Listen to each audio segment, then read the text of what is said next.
Hi, I'm Kara Pogreba. Welcome to Bright Hope Creations.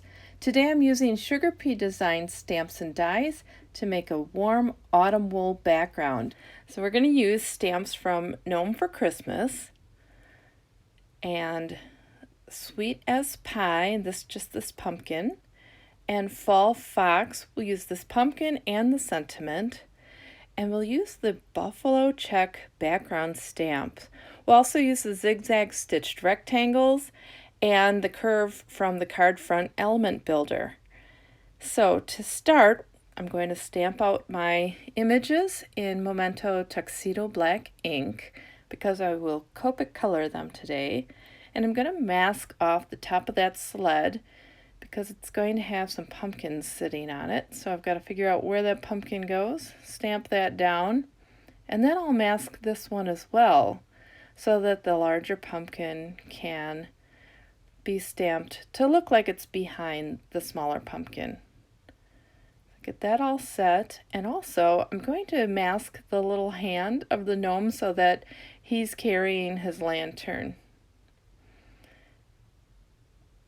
And now that that's all stamped, we can take off the masks and it's stamped the way I wanted it. So now I'm going to work with the Buffalo Check background, and I'm going to start with green tea and stamp that down. And next, I'm going to shift it over 1/4 of an inch. So I look at the lines on my MISTI and I'm just slipping it over to the next line over. And I'm going to use Mandarin Spice and stamp that down. And this is going to create some brown because orange and green is going to kind of give me a brown look. But I want a little bit more of a brown and darker green. So I'm going to take this, slip it over just 1/8 of an inch, so halfway back over to that first line that I used, and then I'll come in with the Eucalyptus, which is a darker green, a little bit brighter green, not as much a yellow green as the green tea was. And there, that looks like a skirt I'm sure my mother wore in the 70s, a wool plaid wraparound skirt.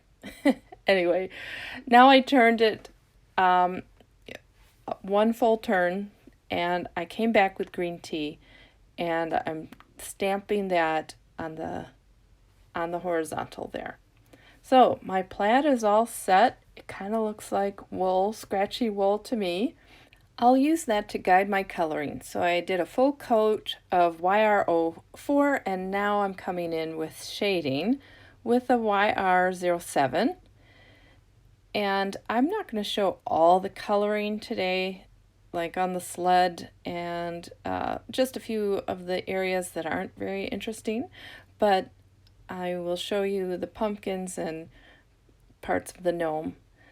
So now I'm blending that back in with the YR04 just to get it blended, and then come in with the E07, and that'll be my darkest color, and that will give it some real dark shadows and match up with the plaid and also the zigzag stitched rectangle in orange that you see there.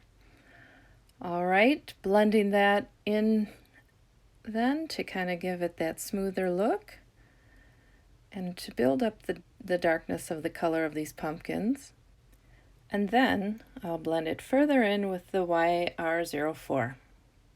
Now once I have the pumpkins all blended in, it's time for the green, which I'm using the YG13 as a base coat, and then I come in with the YG17 to give those stems some shadow. But I also will come in with the E55 once I've blended this in, just to give it kind of a darker look, kind of like when the green and orange overlapped each other in the plaid.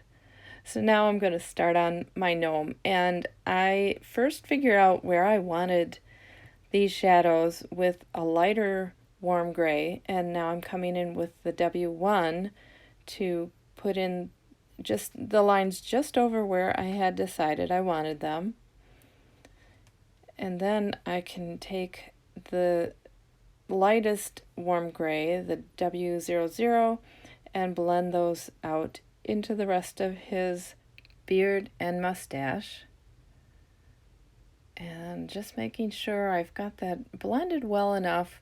I want to keep kind of a white appearance to his beard there. And now we can start on his shirt, and he is wearing a shirt that matches those pumpkins. So just a full coat of the YR04, coming in with the YR07 to shade.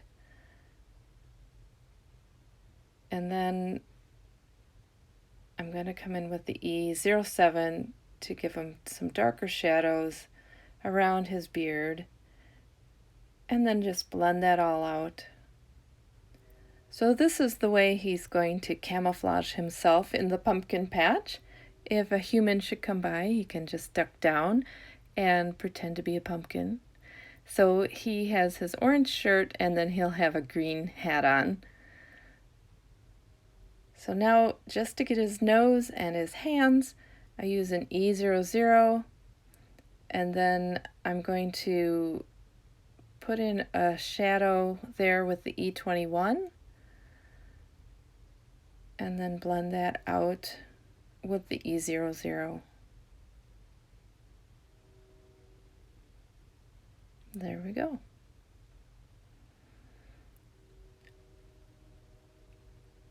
So here's his hat, and it's gonna start with the YG13, and I'm just deciding where I want it to be the darkest, kind of round it out, and then down where you can see a little kind of a lip around there, that's I want to make that a little more prominent. So dark around his nose and mustache, and then it's going to kind of be a little rim. So I'll darken that up with the YG17, and there's where that little ridge starts to come in. And again, I will darken it up around his nose and mustache so that it has that shadow there. And then blend things out with the YG13. And you can see I already colored his pants and shoes and his lantern. There wasn't too much to show with that, but with the hat, it's kind of nice to see how I blended this. So this is the lightest. This is the YG11 to give the highlights, and it just blends in from that YG13. So now you can kind of see that little rim on his hat kind of coming out a little bit now. And it just gives him kind of a little more detail to where it would roll down onto his face. And I'm coming back in with that darkest one, the YG17, because I've blended a lot of that real dark color away, so I want to get that back in there. And just kind of gives it that depth again. I fussy cut these images out because I had placed the lantern in his hand and pumpkins on the sled, so I wanted to, I wouldn't have a die that would cut that out in that way. I could have stamped them all individually and then cut them with a die and arrange them together, but I wanted to stamp them together. So here I'm just adding some detail with my Prismacolor black brush marker so that there aren't any white edges. And I want to use a blending brush and ink up this green so it's not so bright. It's a little more of a green yellow with the green tea, and then with the eucalyptus as well to darken it up a little bit, just so that it matches better with my plaid that we created. And then also with my sentiment panel, I want to put the Mandarin Spice ink on there as well to kind of mimic the same look. So I'm going to heat emboss this sentiment. So I use a anti-static pad to prep the paper, and then I use some VersaMark ink and stamp that sentiment out. And then I'm going to use some Simon Says Stamp fine detail white embossing powder to emboss that. And I'll take that to my heat tool and heat that up, which will melt that, and it's all set to go. So I'm going to use the largest of the zigzag stitched rectangles to cut out my panel and also that grass. And now I just need to assemble the card.